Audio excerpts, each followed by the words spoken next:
ഇന്ന് നമ്മൾ ചർച്ച ചെയ്യുന്നത് ലോക രാജ്യങ്ങളെല്ലാം വിസ്മയത്തോടെ നോക്കി നിൽക്കുന്ന ഭാരതത്തിന്റെ ഒരു വമ്പൻ നയതന്ത്ര വിജയത്തെക്കുറിച്ചാണ്. 7 വർഷത്തെ ഇടവേളയ്ക്ക് ശേഷം ഇറാനിൽ നിന്നുള്ള എണ്ണക്കപ്പലുകൾ ഇന്ത്യൻ തീരത്തേക്ക് അടുത്തിരിക്കുകയാണ്. അമേരിക്കയുടെ കടുത്ത ഉപരോധങ്ങളും ആഗോള രാഷ്ട്രീയത്തിലെ അനിശ്ചിതത്വങ്ങളും നിലനിൽക്കുമ്പോഴാണ് ഭാരതം സ്വന്തം താല്പര്യങ്ങൾ സംരക്ഷിച്ചുകൊണ്ട് ഇത്തരമൊരു ധീരമായ തീരുമാനമെടുത്തത്. ഇത് വെറും ഒരു എണ്ണക്കച്ചവടമല്ല, മറിച്ച് ലോകത്തിന് മുന്നിൽ ഇന്ത്യ നടത്തുന്ന ഒരു ശക്തി പ്രകടനമാണ്. ഇനി മറ്റൊരു വിവരം ലോകത്തെ ആകെ അത്ഭുതപ്പെടുത്തിയിരിക്കുകയാണ്. ഹോർമൂസ് കടലിടുക്കിലൂടെ പോകുന്ന ഇന്ത്യൻ കപ്പലുകളിൽ നിന്ന് ഇറാൻ ഒരു നയാ പൈസ പോലും നികുതി വാങ്ങുന്നില്ല എന്ന വാർത്തയാണ് ഇപ്പോൾ ചർച്ചയാകുന്നത്. ഇതെങ്ങനെ സാധ്യമായി? ഭാരതത്തിന്റെ നയതന്ത്ര മികവ് എങ്ങനെയാണ് ലോക ശക്തികളെ പോലും അമ്പരിപ്പിക്കുന്നത്? നമുക്ക് നോക്കാം. നിങ്ങളൊന്ന് നോക്കൂ, 7 വർഷത്തെ ഇടവേളയ്ക്ക് ശേഷം ഇറാനിൽ നിന്നുള്ള എണ്ണക്കപ്പലുകൾ ഇന്ത്യൻ തീരത്തേക്ക് അടുത്തിരിക്കുന്നു. അമേരിക്കയുടെ കടുത്ത ഉപരോധങ്ങളും ആഗോള രാഷ്ട്രീയത്തിലെ അനിശ്ചിതത്വങ്ങളും നിലനിൽക്കുമ്പോഴാണ് ഭാരതം സ്വന്തം താല്പര്യങ്ങൾ സംരക്ഷിച്ചുകൊണ്ട് ഇത്തരമൊരു ധീരമായ തീരുമാനം എടുത്തിരിക്കുന്നത്. ഇത് വെറും ഒരു എണ്ണക്കച്ചവടമല്ല, മറിച്ച് ലോകത്തിന് മുന്നിൽ ഇന്ത്യ നടത്തുന്ന ഒരു ശക്തി പ്രകടനം തന്നെയാണ്. ഇറാന്റെ ക്രൂഡ് ഓയിൽ വാങ്ങരുതെന്ന അമേരിക്കയുടെ സമ്മർദ്ദത്തിന് വഴങ്ങാതെ സ്വന്തം രാജ്യത്തെ ജനങ്ങളുടെ ആവശ്യങ്ങൾക്കാണ് മുൻഗണനയെന്ന് ഭാരതം ഒരിക്കൽ കൂടി തെളിയിച്ചിരിക്കുകയാണ്. 2019 ശേഷം ആദ്യമായാണ് ഇത്തരമൊരു നീക്കം. ഗുജറാത്തിലെ സിക്ക തുറമുഖത്തും ഒഡീഷയിലെ പാരാദ്വീപിലും എത്തിയ ലക്ഷക്കണക്കിന് ബാരൽ എണ്ണ ഭാരതത്തിന്റെ ഊർജ്ജ സുരക്ഷയ്ക്ക് വലിയ കരുത്താണ് നൽകുന്നത്. പ്രധാനമന്ത്രി നരേന്ദ്രമോദിയുടെ നേതൃത്വത്തിലുള്ള സർക്കാർ ആഗോള സമ്മർദ്ദങ്ങൾക്ക് മുന്നിൽ മുട്ടുമടക്കാതെ രാഷ്ട്രം പ്രഥമം എന്ന നയമാണ് ഇവിടെ നടപ്പിലാക്കിയത്. നരേന്ദ്രമോദി എന്ന ഭരണാധികാരിയുടെ ദീർഘവീക്ഷണവും വിദേശ രാജ്യങ്ങളുമായുള്ള അദ്ദേഹത്തിന്റെ വ്യക്തിപരമായ ബന്ധങ്ങളും ഈ വലിയ നേട്ടത്തിന് പിന്നിലുണ്ട്. ലോകത്തെ 3ാമത്തെ വലിയ എണ്ണ ഇറക്കുമതിക്കാരായി ഇന്ത്യയെ അവഗണിക്കാൻ ആർക്കും കഴിയില്ലെന്ന് ഈ നീക്കത്തിലൂടെ വ്യക്തമായി. ഭാരതത്തിന്റെ വളർച്ചയിൽ അസൂയ പൂണ്ടിരിക്കുന്ന ശത്രു രാജ്യങ്ങൾക്ക് ഈ വാർത്ത വലിയൊരു തിരിച്ചടിയാണ്. പാകിസ്ഥാനും ചൈനയും ഉൾപ്പെടെയുള്ള അയൽ രാജ്യങ്ങൾ ഇന്ത്യയെ ഒറ്റപ്പെടുത്താൻ ശ്രമിക്കുമ്പോഴാണ് ഇറാനെ പോലെ തന്ത്രപ്രധാനമായ ഒരു രാജ്യവുമായി ഇന്ത്യ കൂടുതൽ അടുക്കുന്നത്. പ്രത്യേകിച്ച് ചൈന ഇറാനുമായി ആയുധ ഇടപാടുകൾക്ക് ശ്രമിക്കുന്ന സാഹചര്യത്തിൽ ഇന്ത്യയുടെ സാന്നിധ്യം അറബിക്കടലിലും ഇന്ത്യൻ മഹാസമുദ്രത്തിലും നമ്മുടെ മേധാവിത്വം ഉറപ്പിക്കുകയാണ്. അമേരിക്കയും ഇറാനും തമ്മിലുള്ള പ്രശ്നങ്ങൾക്കിടയിലും രണ്ട് കൂട്ടരുമായി നല്ല ബന്ധം നിലനിർത്താൻ കഴിയുന്നത് മോദി സർക്കാരിന്റെ നയതന്ത്ര മികവ് തന്നെയാണ്. അന്താരാഷ്ട്ര വിപണിയിൽ എണ്ണവില $100 മുകളിൽ എത്തിയ സമയമാണിത്. അമേരിക്ക ഇറാനെതിരെ കപ്പൽ ഉപരോധം ഏർപ്പെടുത്തുകയും ഹോർമൂസ് കടലിടുക്ക് വഴി ഗതാഗതം തടയുമെന്ന് ഭീഷണിപ്പെടുത്തുകയും ചെയ്യുന്നുണ്ട്. എന്നാൽ ഈ പ്രതിസന്ധികൾക്കിടയിലും ഇന്ത്യക്ക് എണ്ണ എത്തിക്കാൻ കഴിഞ്ഞത് നമ്മുടെ നാവികസേനയുടെയും വിദേശകാര്യ മന്ത്രാലയത്തിന്റെയും കൃത്യമായ പ്ലാനിംഗ് മൂലമാണ്. അമേരിക്കയുടെ ഉപരോധം ഏപ്രിൽ 19 അവസാനിക്കാനിരിക്കെ ആ സമയം കൃത്യമായി പ്രയോജനപ്പെടുത്തി ഇന്ത്യ എണ്ണ എത്തിച്ചത് വലിയൊരു മാസ്റ്റർ സ്ട്രോക്ക് തന്നെയാണ്. ഇന്ത്യയും ഇറാനും തമ്മിലുള്ള ബന്ധം ഇന്നോ ഇന്നലെയോ തുടങ്ങിയതല്ല. ചരിത്രപരമായും സാംസ്കാരികമായും നാം അത്രമേൽ അടുത്തു നിൽക്കുകയാണ്.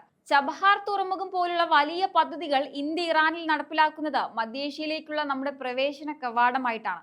ഊർജ ആവശ്യങ്ങൾക്കപ്പുറം തന്ത്രപരമായ ഒരു പങ്കാളിത്തമാണ് ഇന്ത്യ ഇറാനുമായി ആഗ്രഹിക്കുന്നത്. ഇത് മനസ്സിലാക്കിയാണ് മോദി സർക്കാർ ഉപരോധങ്ങളെ ഭയപ്പെടാതെ മുന്നോട്ട് പോകുന്നത്. ഭാരതം ഇന്ന് ഒരു ലോക ശക്തിയായി മാറിക്കഴിഞ്ഞു. ആരോടും വിരോധമില്ലാതെ, എന്നാൽ സ്വന്തം രാജ്യത്തിന്റെ നന്മയ്ക്ക് വേണ്ടി ഏതറ്റം വരെയും പോകാൻ മടിക്കാത്ത ഒരു ഭരണകൂടമാണ് ഇന്ന് നമുക്കുള്ളത്. എണ്ണവില വർധനവ് സാധാരണക്കാരെ ബാധിക്കാതിരിക്കാനും രാജ്യത്തിന്റെ വികസന കുതിപ്പിന് തടസ്സമില്ലാതിരിക്കാനും ഇത്തരം നീക്കങ്ങൾ അത്യാവശ്യമാണ്. ലോകരാജ്യങ്ങൾ എന്ത് പറഞ്ഞാലും ഭാരതം അതിന്റെ പാതയിൽ ഉറച്ചു നിൽക്കുമെന്ന് ഈ ഇറാൻ എണ്ണ ഇടപാട് വീണ്ടും ഉറപ്പിക്കുന്നു. ഹോർമൂസ് കടലിടുക്ക് എന്ന് പറയുന്നത് ലോകത്തിലെ തന്നെ ഏറ്റവും പ്രധാനപ്പെട്ട കപ്പൽ പാതകളിലൊന്നാണ്. അവിടെ കപ്പലുകൾക്ക് നിയന്ത്രണം ഏർപ്പെടുത്തുമെന്നും നികുതി ഈടാക്കുമെന്നും ഇറാൻ പ്രഖ്യാപിക്കുമ്പോഴും ഇന്ത്യയുടെ കപ്പലുകൾക്ക് മാത്രം അവർ രാജകീയ പരിഗണന നൽകി. ഡൽഹിയിൽ വെച്ച് ഇറാന്റെ നയതന്ത്ര പ്രതിനിധി ഫത്താലി തന്നെ ഇക്കാര്യം പരസ്യമായി സമ്മതിച്ചിരിക്കുകയാണ്. ഇന്ത്യയുടെ ചരക്ക് കപ്പലുകളിൽ നിന്നും എണ്ണ കപ്പലുകളിൽ നിന്നും തങ്ങൾ നികുതി വാങ്ങുന്നില്ലെന്നും ഇത് ഇന്ത്യയും ഇറാനും തമ്മിലുള്ള ആഴത്തിലുള്ള സൗഹൃദത്തിന്റെ അടയാളമാണെന്നും അദ്ദേഹം വ്യക്തമാക്കുന്നുണ്ട്. ആഗോള രാഷ്ട്രീയത്തിൽ ഒരു രാജ്യം മറ്റൊരു രാജ്യത്തിന് നൽകുന്ന ഏറ്റവും വലിയ ബഹുമാനമാണിത്. ലോകരാജ്യങ്ങളെല്ലാം ഭാരതത്തെ എത്രത്തോളം ഗൗരവത്തോടെയാണ് കാണുന്നത് എന്നതിന് ഇതിനും വലിയ ഉദാഹരണം ആവശ്യമില്ല. ഈ വിജയത്തിന് പിന്നിൽ പ്രധാനമന്ത്രി നരേന്ദ്രമോദിയുടെ നേതൃത്വത്തിലുള്ള കേന്ദ്ര സർക്കാരിന്റെ ഇച്ഛാശക്തി ഒന്നു മാത്രമാണുള്ളത്. അമേരിക്കയുടെ ഭാഗത്തു നിന്ന് കടുത്ത സമ്മർദ്ദങ്ങൾ ഉണ്ടായപ്പോഴും ഉപരോധങ്ങളുടെ പേരിൽ ഭീഷണി മുഴക്കിയപ്പോഴും നരേന്ദ്രമോദി എന്ന ഭരണാധികാരി ഉറച്ച നിലപാടാണ് സ്വീകരിച്ചത്. ഇന്ത്യയുടെ ഊർജ ആവശ്യങ്ങൾക്കും രാജ്യത്തെ ജനങ്ങളുടെ സുരക്ഷയ്ക്കുമാണ് താൻ മുൻഗണന നൽകുന്നതെന്ന് അദ്ദേഹം ലോകത്തിന് കാണിച്ചു കൊടുത്തു. പല പാശ്ചാത്യ രാജ്യങ്ങളും ഇന്ത്യയെ തടയാൻ നോക്കിയെങ്കിലും മോദി സർക്കാരിന്റെ വിദേശ നയം അവരെയെല്ലാം നിശബ്ദരാക്കി. വിദേശ രാജ്യങ്ങളുമായി പ്രധാനമന്ത്രി വ്യക്തിപരമായി പുലർത്തുന്ന ബന്ധങ്ങൾ ഇന്ത്യയുടെ വികസനത്തിന് എങ്ങനെ ഗുണകരമാകുന്നു എന്നതിന്റെ തെളിവാണ് ഇന്ന് ഇറാനിൽ നിന്ന് ഇന്ത്യക്ക് ലഭിക്കുന്ന ഈ പ്രത്യേക പരിഗണന. ഇന്ത്യയും ഇറാനും തമ്മിലുള്ള ബന്ധം വഷളായെന്നും ഇറാൻ ഇന്ത്യയെ പിഴിഞ്ഞു നികുതി വാങ്ങുകയാണെന്നും പറഞ്ഞ് ഇവിടെ ചില BJP വിരുദ്ധ ക്യാമ്പുകളും പ്രതിപക്ഷ നേതാക്കളും വലിയ രീതിയിൽ കുപ്രചാരണങ്ങൾ നടത്തിയിരുന്നു. ഇന്ത്യ ഇവിടെ പ്രതിച്ഛായ ലോകത്തിനു മുന്നിൽ മോശമാക്കാൻ ശ്രമിച്ചവർക്കുള്ള ശക്തമായ മറുപടിയാണ് ഇപ്പോൾ ഇറാന്റെ പ്രതിനിധി തന്നെ നൽകിയിരിക്കുന്നത്. ശത്രു രാജ്യമായ പാകിസ്ഥാൻ പോലും ഇന്ത്യയുടെ ഈ നേട്ടത്തിൽ അമ്പരന്നിരിക്കുകയാണ്.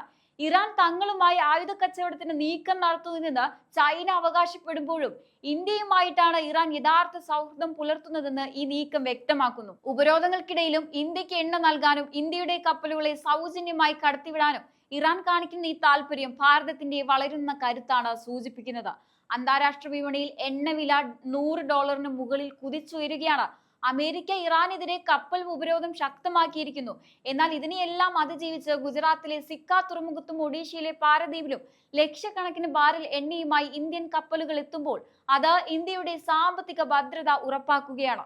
ആഗോള പ്രതിസന്ധികൾക്കിടയിലും ഇന്ത്യയെ സുരക്ഷിതമായി മുന്നോട്ട് കൊണ്ടുപോകാൻ മോദി സർക്കാരിന് കഴിയുന്നു എന്നത് ഓരോ പൗരനും നൽകുന്ന ആത്മവിശ്വാസം ചെറുതല്ല. ലോകം മുഴുവൻ സാമ്പത്തിക മാന്ദ്യത്തെയും യുദ്ധഭീഷണികളെയും ഭയപ്പെടുമ്പോൾ ഇന്ത്യയുടെ ഈ നീക്കം ഒരു സാമ്പത്തിക വിപ്ലവം തന്നെയാണ്. എണ്ണവില വർദ്ധിക്കുന്നത് തടയാനും രാജ്യത്തെ പെട്രോൾ ഡീസൽ വില നിയന്ത്രിക്കാനും ഇറാനിൽ നിന്നുള്ള ഈ വരവ് സഹായിക്കും. ഈ സംഭവ വികാസങ്ങളെല്ലാം കൂട്ടി വായിക്കുമ്പോൾ നമുക്കൊരു കാര്യം വ്യക്തമാകും. ലോക ഭൂപടത്തിൽ ഇന്ന് ഭാരതം എന്ന് പറയുന്നത് കേവലം ഒരു രാജ്യമല്ല, മറിച്ച് തീരുമാനങ്ങൾ എടുക്കാൻ കെൽപ്പുള്ള ഒരു ലോക ശക്തിയാണ്. അമേരിക്കയുടെ ഉപരോധ ഭീഷണികൾ ഒരു വശത്തും അന്താരാഷ്ട്ര വിപണിയിലെ അസ്ഥിരത മറുവശത്തും നിൽക്കുമ്പോൾ അതിനെയെല്ലാം അതിജീവിച്ച ഇറാനിൽ നിന്ന് എണ്ണ എത്തിക്കാൻ കഴിഞ്ഞത് നമ്മുടെ രാജ്യത്തിന്റെ അജയ്യമായ ആത്മവിശ്വാസത്തിന്റെ ഫലം തന്നെയാണ്. പ്രധാനമന്ത്രിയുടെ നേതൃത്വത്തിലുള്ള ഭരണകൂടം വിദേശ നയങ്ങളിൽ കൊണ്ടുവന്ന വിപ്ലവകരമായ മാറ്റങ്ങളാണ് ഇന്ന് ഹോർമൂസ് കടലിടുക്കിൽ ഇന്ത്യൻ കപ്പലുകൾക്ക് ലഭിക്കുന്ന പ്രത്യേക പരിഗണനയ്ക്ക് ആധാരം. ഒരു വിദേശ രാജ്യം നമ്മുടെ ചരക്ക് കപ്പലുകൾക്ക് നികുതി ഇളവ് നൽകുന്നുണ്ടെങ്കിൽ അത് ഈ ഭരണകൂടം കെട്ടിപ്പടുത്ത സൗഹൃദത്തിന്റെയും വിശ്വാസ്യതയുടെയും തെളിവാണ്. രാഷ്ട്രീയ ലാഭത്തിനു വേണ്ടി കള്ളപ്രചാരണങ്ങൾ നടത്തിയവർക്കും ഇന്ത്യയെ താഴ്ത്തിക്കെട്ടാൻ ശ്രമിച്ചവർക്കും ഇത് കാലം കരുതി വെച്ച മറുപടി തന്നെയാണ്. ശത്രുക്കൾ എത്രയൊക്കെ പ്രതിബന്ധങ്ങൾ സൃഷ്ടിക്കാൻ നോക്കിയാലോ നമ്മുടെ വികസന കുതിപ്പിനെ തടയാൻ ആർക്കും കഴിയില്ലെന്ന് ഈ ഇറാൻ ബന്ധത്തിലൂടെ നാം തെളിയിച്ചിരിക്കുകയാണ്. വിദേശ രാജ്യങ്ങളുടെ സമ്മർദ്ദങ്ങൾക്ക് വഴങ്ങുന്ന പഴയ കാലം അവസാനിച്ചു. ഇന്ന് ഭാരതം സ്വന്തം വഴി വെട്ടിത്തെളിക്കുകയാണ്.